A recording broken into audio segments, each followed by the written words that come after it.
Assalamualaikum warahmatullahi wabarakatuh.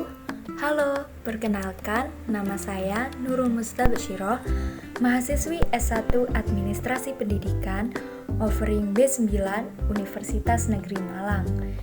Di sini saya akan menjelaskan mengenai salah satu topik dari manajemen hubungan masyarakat, yaitu komunikasi efektif.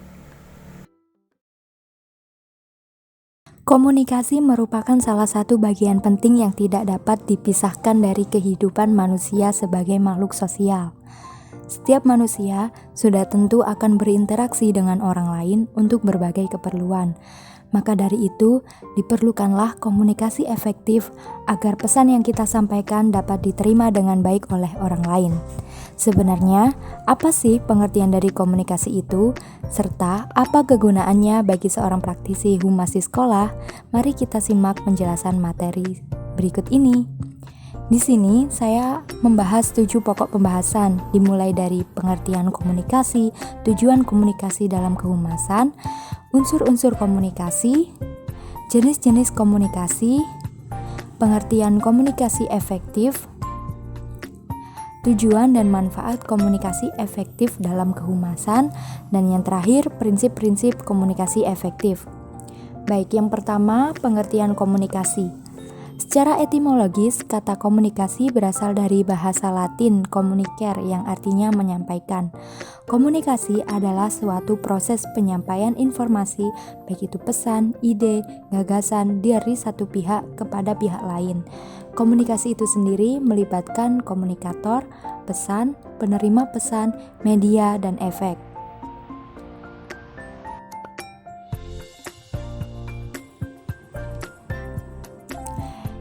Selanjutnya, tujuan komunikasi. Yang pertama, saling bertukar informasi. Misalnya, seorang staf humas sekolah dengan masyarakat saling menyampaikan informasi terkait dengan program sekolah serta apa aspirasi masyarakat terkait program tersebut. Nah, komunikasi yang terjalin ini akan membawa keuntungan bagi kedua belah pihak. Yang kedua, informasi mudah dipahami oleh orang lain. Tentunya, jika kita melakukan komunikasi secara efektif, pesan yang kita sampaikan dapat diterima dengan baik oleh pihak lain, serta menghindari kesalahpahaman. Yang ketiga, meyakinkan dan membujuk seseorang maupun kelompok. Bagi seorang praktisi humas, perlu memiliki kemampuan untuk memberikan keyakinan kepada masyarakat terkait kualitas sekolah dan program sekolah melalui komunikasi efektif. Yang keempat, mempengaruhi orang lain.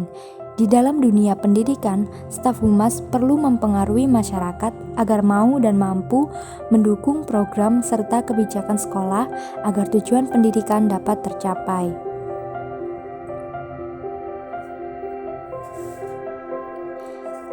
Berikutnya adalah unsur-unsur komunikasi yang terbagi menjadi 5 unsur. Yang pertama, siapa? Maksudnya adalah sumber atau komunikator merupakan pelaku utama yang mewakili lembaga pendidikan untuk berkomunikasi dengan orang lain, baik itu individu maupun kelompok. Yang kedua, apa? Maksudnya adalah apa yang kemungkinan disampaikan kepada pihak lain. Yang ketiga, saluran metode. Maksudnya adalah instrumen atau alat apa untuk menyampaikan pesan dari komunikator kepada penerima, baik melalui komunikasi primer maupun komunikasi sekunder. Yang keempat, untuk siapa, yaitu orang yang menerima pesan dari komunikator. Nah, yang kelima, dengan efek apa. Maksudnya adalah dampak apa yang terjadi setelah komunikator dan penerima pesan melakukan sebuah komunikasi. Selanjutnya, jenis-jenis komunikasi. Yang pertama, komunikasi verbal adalah sebuah jenis komunikasi yang disampaikan dengan kata-kata melalui tulisan maupun lisan. Misalnya, berkomunikasi tatap muka atau membawakan pengumuman di depan khalayak umum. Yang kedua, komunikasi nonverbal, di mana seorang komunikator ketika menyampaikan pesannya tidak menggunakan kata-kata tetapi menggunakan bahasa tubuh, bahasa isyarat, ekspresi wajah. Yang ketiga, komunikasi langsung. Komunikasi yang dilakukan secara langsung adalah komunikasi yang tidak menggunakan bantuan atau alat media sama sekali.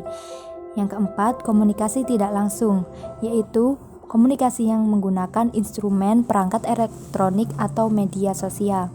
Yang kelima, komunikasi formal, yaitu komunikasi yang dilakukan berdasarkan hierarki atau kelas sosial yang mempengaruhi bagaimana seseorang berkomunikasi.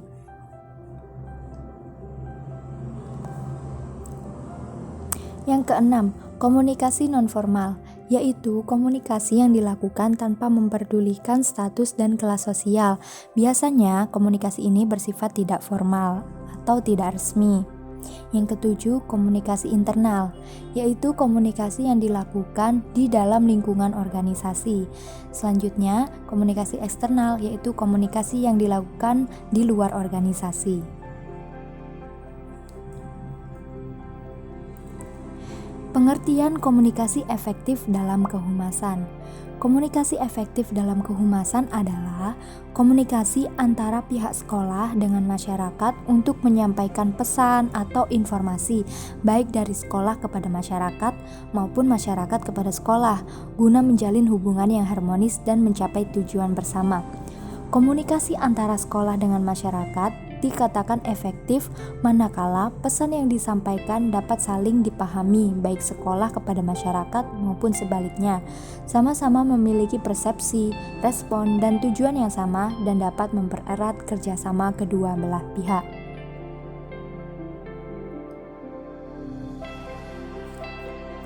Berikutnya adalah tujuan dan manfaat komunikasi efektif dalam kehumasan. Komunikasi efektif sangat penting dalam membantu membangun sebuah lembaga pendidikan, khususnya dalam menciptakan citra positif lembaga tersebut. Komunikasi efektif akan menjadi mediasi antara masyarakat dengan lembaga pendidikan dalam menyalurkan informasi dan menjaga keakraban antara kedua belah pihak. Komunikasi efektif dapat memudahkan dan memberi kelancaran suatu program yang telah direncanakan sekolah, sehingga dalam mencapai tujuan dapat maksimal dan efisien waktu. Nah, yang terakhir, prinsip-prinsip komunikasi efektif. Yang pertama, respect atau sikap menghormati, yaitu perasaan positif atau penghormatan diri kepada lawan bicara, di mana komunikator menghargai lawan bicara sama halnya dengan menghargai dirinya sendiri. Yang kedua, empati, yaitu kemampuan untuk menempatkan diri pada situasi atau kondisi yang tengah dihadapi oleh orang lain, serta mampu merasakan apa yang dirasakan oleh orang lain. Yang ketiga, audible, dapat didengar. Maksudnya adalah pesan yang kita sampaikan dapat didengarkan dan dimengerti oleh orang lain. Yang keempat, clarity, yaitu kejelasan dari pesan yang disampaikan sehingga memudahkan lawan bicara memahami maksud dan tujuan organisasi. Nah, yang kelima, humble atau rendah hati. Sikap rendah hati seperti ini dapat memberikan pamor positif bahwa seorang komunikator atau staf humas sekolah merupakan tempat yang tepat dalam sebuah komunikasi dua arah yang saling menguntungkan. Sekian penjelasan materi yang telah saya lakukan. Terima kasih atas perhatiannya. Mohon maaf apabila ada kesalahan kata. Terima kasih. Jangan lupa untuk support saya dengan cara like dan subscribe channel ini. Terima kasih. Wassalamualaikum warahmatullahi wabarakatuh.